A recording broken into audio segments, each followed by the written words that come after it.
Pues vamos a enviarle temas a los amigos que se reportan por aquí, que se dejaron venir desde allá, desde Chicago, del otro lado, compadre, en la Unión Americana. Vamos a enviar este tema para los amigos que se encuentran disfrutando también su cervecita bien fría, la rubia que todos quieren. Se llama Los Alambrados.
Llegaron casi ya de madrugada, de los que los recogieron no se volvió a saber nada.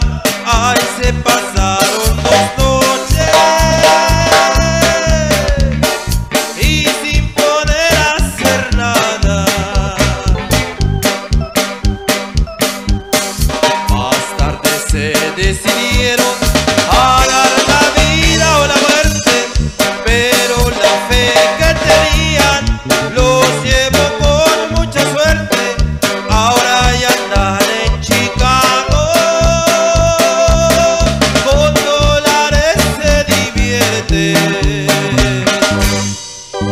Los Alambrados, para los amigos, vaya para mi compadrastro Mario Escamilla y toda su familia. Así que vamos a enviarle más temas y más saludos para que sigan bailando, sigan disfrutando.